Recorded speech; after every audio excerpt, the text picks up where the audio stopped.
Hello students, Assalamu alaikum. My name is Irfan Haider and you are watching my YouTube channel Accounting Treatment by Irfan. आज की video में हम देखेंगे कि yield to preferred stock क्या होता है and yield to common stock क्या है। इससे प्रीवियस वीडियोस में हमने देख लिया। ये आपको बताता चलूँ कि हमने फंडामेंटल और फाइनेंशियल मैनेजमेंट की सीरीज स्टार्ट की हुई है, जिसमें हमने पार्ट 2 का चैप्टर 4 जो है वो कंप्लीट करने के आज हम काबिल हैं कि आज हम इस चैप्टर को कंप्लीट कर लें। बुक हमने जो लगाई है फंडामेंटल और फाइनेंशियल मैनेजमेंट, जेम्स सी वॉन हॉर्न की बुक है। ये इंटरनेशनल लेवल पर फाइनेंस के स्टूडेंट्स को पढ़ाई जाती है। अगर आप भी फाइनेंस के स्टूडेंट हैं या फाइनेंस की एजुकेशन लेना चाहते हैं, फाइनेंस से रिलेटेड आप चाहते हैं कि मैं आगे पेपर में किसी में अटैम्प्ट दूं, तो फिर आपके लिए वीडियो बड़ी हेल्पफुल होने वाली है। क्योंकि बल्कि वीडियो क्या, ये पूरी सीरीज़ आपके लिए काफ़ी इफेक्टिव होगी, क्योंकि इसमें जो है ना फाइनेंस से रिलेटेड जो मेन टॉपिक है वो कवर करवाए जाएंगे। हमने अब तक जो कवर कर लिया है इसमें चैप्टर, हमने ये valuation of long term securities का कवर कर लिया है। ये बड़ा इंपॉर्टेंट चैप्टर है। मतलब मेन जो फाइनेंस का कंसर्न है वो इन्हीं चीज़ों से है कि जो स्टॉक की वैल्यूएशन है वो कैसे की जाती है। आज का जो हमारा टॉपिक होगा यील्ड ऑन प्रेफर्ड स्टॉक। ये क्या होता है? यील्ड का मतलब होता है उसकी इनकम, उसकी रिटर्न, उसका बेनिफिट।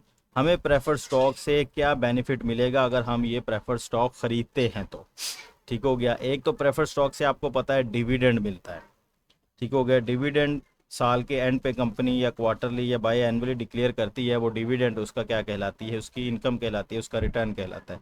लेकिन यील्ड वो चीज़ होती है कि यील्ड में आप कह लें वो सारा कुछ शामिल हो जाता है, उसके उसका रिटर्न भी, उसका उसका प्रॉफिट भी, उसकी इनकम भी, जो उसे हमें स्टॉक सिक्योरिटी से मिल रहा होता है। चलिए जी, substituting current market price P naught for intrinsic value V in the preferred stock valuation equation 4.10। हमने ऊपर इक्वेशन पढ़ी थी कि किसी भी स्टॉक की जब हम वैल्यूएशन की बात करते थे तो हम उसकी पी नॉट की जगह उसके लिए वी इस्तेमाल करते थे, इंट्रिंसिक वैल्यू। इंट्रिंसिक वैल्यू का मतलब क्या है कि ये स्टॉक इस वक्त मार्केट में कितने पे सेल परचेज होना चाहिए, यानी कि इसकी एक्चुअल वैल्यू क्या है, मार्केट में किस चीज़ पे से किस प्राइस पे सेल परचेज हो रहा है, वो बात का मसला है। हमने देखना है कि असल में इसकी वर्थ है कितनी।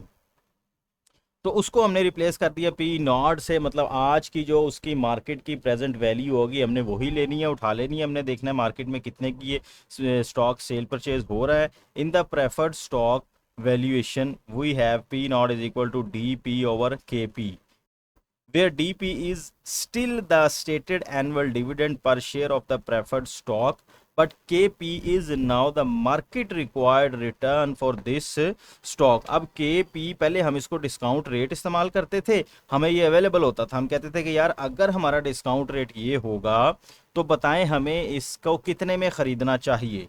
अब हम ये देखने जा रहे हैं कि ये मार्केट में इतने का सेल हो रहा है, तो अगर मैं इसको ख़रीद लेता हूं तो मुझे कितने का रिटर्न होगा।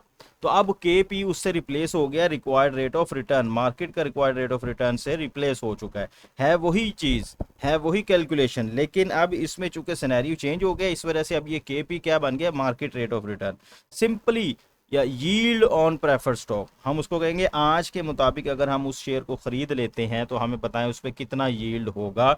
सिंपल फाइनेंस के स्टूडेंट का यही काम होता है कि कहाँ पर कितना पैसा लगाएगा तो उसको कितना रिटर्न आएगा। रीअरेंजिंग द टर्म अलाउइंग अस, हमने उसको मैथमेटिकली अरेंज कर लिया, मतलब के पी डिवाइड हो रहा है उधर जाके मल्टीप्लाई कर दिया, और पी नॉट उधर मल्टीप्लाई इधर आके डिवाइड कर दिया। हमने के ई तो असल में निकालना था ऑन द करंट सिचुएशन, आज की जो प्राइस और डिविडेंड है उसके ऊपर हमने उसका केपी निकाल लिया। उससे पहले हम क्या निकालते थे कि उसकी एक्सपेक्टेड वैल्यू जो हमें डिविडेंड फ्यूचर में नज़र आ रहा है उसकी बिना पर हमें उसे कितने का ख़रीदना चाहिए। आज हम ये देखेंगे कि हमें आज इतने का मिल रहा है तो इस मिलने के रेट पर हमें कितना रिटर्न होगा अगर हम आज ख़रीद लेते हैं। तो हमने कोई फर्जी सी वैल्यू ले ली, हमने कहा जी प्रेफर स्टॉक है, पार वैल्यू उसकी 100 है और मार्केट में इस वक्त वो $91.25 का सेल परचेज हो रहा है, और 10% उसका प्रेफर स्टॉक, जैसे कि आपको पता है प्रेफर स्टॉक में फिक्स्ड डिविडेंड दिया जाता है तो 10% है। तो हम यहाँ पे कह लेते हैं 10%, 100 का 10% कितना हुआ? 10 हो गया, और मार्केट प्राइस उसकी क्या? 91। तो ये कितना यील्ड बना इसका? 10.96%। ये वो बना कि अगर हम इस शेयर्स में इन्वेस्ट करते हैं तो हमें इतना रिटर्न मिलेगा। ठीक हो गया। अब बज़ाहिर हमें क्या नज़र आ रहा है? बज़ाहिर हमें 10% नज़र आ रहा है कि जी साल का हमें 10% मिलेगा, तो 10% यील्ड है। नहीं, एज पर करंट सिचुएशन आपको उसका यील्ड जो है वो 10.96 नज़र आ रहा है। ठीक हो गया। कल को अगर आप उसको इससे लेस में सेल करना चाहें तो इसका मतलब है आपके पास प्रॉफिट का मार्जिन है। तो ये सिंपल था। आगे आगे जी, yield on common stock, the rate of return that sets the discounted value of the expected cash dividend from a share of common stock equal to the share's current market price is the yield on the common stock। Same वही scenario, हमने जो rate discount करने के लिए इस्तेमाल किया था कि हमें शेयर्स की जो डिस्काउंट प्राइस है, जो हम के ई लगाते थे, ये हम कहते थे डिस्काउंट प्राइस है, मिनिमम रेट ऑफ रिटर्न है जो हमें सूट करता है, इससे नीचे पे हम कहीं पे भी इन्वेस्ट नहीं करेंगे, हमारे पास ऑलरेडी इतने का रिटर्न आ रहा है, तो हम इसको कह लेते हैं डिस्काउंट रेट। तो वो डिस्काउंट रेट हमने लगाया तो हमारे पास क्या आ जाता था, पी नॉट, मतलब वी आ जाता था, इंट्रिंसिक वैल्यू उस स्टॉक की क्या आ जाती थी, इंट्रिंसिक वैल्यू की। आज स्टॉक की प्राइस मार्केट में ये होनी चाहिए, हमें इसके ऊपर खरीदना चाहिए, ना इससे अबव नहीं खरीदना चाहिए, बिलो हो तो बेनिफिट है हमारे लिए, अगर अबव हुआ तो इसका मतलब हमारे लिए लॉस है। तो अब हम इसको क्या करेंगे, वी नॉट, उसको वी को हमने क्या कर दिया, पी नॉट से, पी नॉट का मतलब ये हमारे पास अवेलेबल है, इतने पे मार्केट में शेयर सेल परचेज हो रहा है, डिविडेंड एक्सपेक्टेड, हमें फ्यूचर में इतना डिविडेंड मिलेगा नजर आ रहा है, उनकी हमने प्रीवियस डाटा से निकाल लिया कॉमन स्टॉक की। स्टॉक एक्सचेंज की वेबसाइट पे जाएंगे, आपको सबसे पहले स्टॉक की प्राइस नजर आएगी कि स्टॉक आज इतने में सेल परचेज हो रहा है। उसके बाद फिर आप देखेंगे उसकी कंपनीज की फाइनेंशियल स्टेटमेंट देखेंगे कि प्रीवियसली उसने एक साल से अगले साल कितना डिविडेंड दिया, तो वो आपको पता लगेगा, उसी के मुताबिक आप उसको ग्रो कर लेंगे और उसी से आपका ग्रोथ रेट भी आ जाएगा कि आप प्रीवियस को उससे डिवाइड करेंगे और 1 से माइनस करेंगे, आपके पास ग्रोथ रेट आ जाएगा। भी आगे जाके आके दिखाता हूं मैं आपको। और ये वो है, आपने यही तो फाइंड करना है कि अगर आज हम इस पे खरीद लेते हैं तो हमें कितना रिटर्न मिलेगा, तो वो हमने अब देखना है आगे। For solving K E which is in this case is the market determined yield on the company's common stock. अब आप समझ गए मार्केट डिटरमिन यील्ड इसको क्यों कहा, क्योंकि हमने जो प्राइस ली है पी नोट वो मार्केट की प्राइस है। तो एज पर मार्केट की प्राइस हमें क्या रिटर्न मिलेगा अगर हम इंट्रिंसिक वैल्यू से नहीं चलते, तो क्योंकि स्टॉक इंट्रिंसिक वैल्यू पे सेल तो नहीं हो रहा होता, वो तो मार्केट की डिमांड एंड सप्लाई पर भी डिपेंड कर रहा होता है कि मार्केट की डिमांड क्या है, सप्लाई क्या है, उसके मुताबिक आप स्टॉक की प्राइस का तयन हुआ होता है मार्केट में। तो हमने इसको रीअरेंज किया तो कुछ इस तरह से बन गया, K E is equal to D one over P naught plus G. अब ये प्लस का मतलब है कि इसमें दो फैक्टर हैं, वन फैक्टर जी है और second factor D one over P not है। ये इसका मतलब जो मार्केट का रिटर्न होता है वो दो चीज़ों पे डिपेंड कर रहा होता है, उसके लिए दो फैक्टर्स देखे जाते हैं, एक तो डिविडेंड यील्ड कितना मिलेगा और दूसरा डिविडेंड ग्रो कितना करेगा, किस रेट से ग्रोथ करेगा वो। तो आगे जाके वो कहता है from this last expression it become clear that yield on common stock, जो कॉमन स्टॉक का यील्ड है वो दो तरीकों पे डिपेंड कर रहा होता है, comes from two sources. The first source is the expected dividend yield. Expected dividend yield का मतलब कि डिविडेंड की फॉर्म में हमें कितना रिटर्न मिलेगा साल के बाद, तो वो ये डिविडेंड की फॉर्म में हमें इतना रिटर्न मिल गया। Whereas the second source is G, तो वो ग्रोथ रेट के डिविडेंड साथ साथ ग्रो भी हो रहा है, ऑब्वियसली कंपनी ने ग्रो करना है, तो वो ग्रोथ रेट भी क्या है आपका मार्केट रेट ऑफ रिटर्न के अंदर शामिल है। Is the expected capital gain yield? Yes, G wears a number of hats because it is expected compound annual growth rate in dividends. But given this model, it is also expected annual percent change in stock price.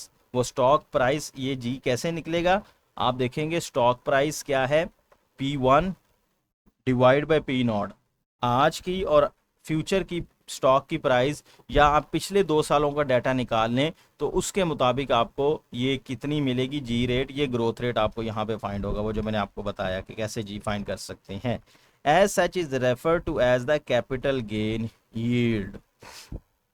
तो ये था हमारा preferred stock और common stock की yield को find करने का तरीका, और असल में इसकी इंटरप्रिटेशन बच्चों को समझ तो आ जाती है कि भाई हमने ये फार्मूला लगाना है और हमारे पास के ही आ जाएगा, लेकिन इसकी बैक एंड पे जो इंटरप्रिटेशन है वो कम ही लोग समझते हैं और कम ही लोग इसको पढ़ते हैं, क्योंकि स्टूडेंट का मकसद जो होता है वो असल में पेपर को पास करना होता है, ना कि उसके बैक एंड पे नॉलेज लेना। तो आपको मेरा यही रिकमेंडेशन होगी कि आप उसकी बैक एंड पे नॉलेज लें, क्योंकि फ्यूचर में आपको ये नॉलेज ही काम आएगा। फार्मूले याद होने चाहिए, बेशक याद होने चाहिए आपको, लेकिन उसकी बैक एंड पे वर्किंग भी पता होनी चाहिए कि ये क्यों, कब, कहाँ, कैसे इस्तेमाल होता है। अब एक छोटा सा सवाल ले लेते हैं, what market yield is implied by a share of common stock currently selling for $40, whose dividend are expected to grow at the rate of 9% per year and whose dividend next year is expected to 2.40। अब इसमें हमें उसने जी भी दे दिया और D1 भी दे दिया, future को बता दिया ना, उसने कहा अगले साल का इतना होगा 2.4, D1 भी आ गया और पी नॉट भी हमारे पास आ गया जो आज की प्राइस सेल हो रही है। तो हमारे पास क्या रह गया, मार्केट यील्ड। हम मार्केट यील्ड, अब देखिए यहाँ पे उसने market required rate of return नहीं कहा, मार्केट रिटर्न नहीं कहा, रिटर्न ऑन स्टॉक नहीं कहा, वो भी कह सकता था, लेकिन उसने एक नए टर्म यूज़ की, मार्केट यील्ड। बताएं मार्केट यील्ड क्या होगी, तो ये एक नई टर्म आ गई कि मार्केट यील्ड भी क्या होता है, के ही होता है। मार्केट यील्ड के is equal to the dividend yield plus capital gain yield. दो चीज़ों पर हमने भी पढ़ा कि डिविडेंड यील्ड ये होगा और कैपिटल गेन जी होगा। आप सिंपली इसको ऐसे डिवाइड करके प्लस इसमें करेंगे और मल्टीप्लाई 100 करेंगे तो आपके पास ये 15% का रिटर्न आ जाएगा, ये मार्केट यील्ड होगी। तो बच्चों ये था छोटा सा चैप्टर जो वैल्यूएशन का था, बड़ा ही इम्पॉर्टेंट है और यही फाइनेंस के जो स्टूडेंट हैं उनके लिए ये बड़ा ज़्यादा इस्तेमाल होने वाला होता है। बाकी इसके एंड पर ये फार्मूलाज दिए हैं, नेक्स्ट वीडियो में हम इंशाल्लाह इसकी एक्सरसाइज में से कुछ प्रैक्टिकल क्वेश्चन करेंगे जिससे हमें मज़ीद हमारा कॉन्सेप्ट क्लियर हो जाएगा, उसके बाद ये चैप्टर वाइंड अप हो जाएगा। वीडियो अच्छी लगी है तो वीडियो को लाइक और शेयर लाजमी कीजिएगा। चैनल पर अगर नए हैं तो चैनल को सब्सक्राइब करना ना भूलिएगा, क्योंकि इस तरह की मज़ीद वीडियोज़ मैं आपके लिए लाता रहूँगा। अपना बहुत सा ख्याल रखिएगा, मुझे दुआओं में याद रखिएगा। अल्लाह हाफिज़।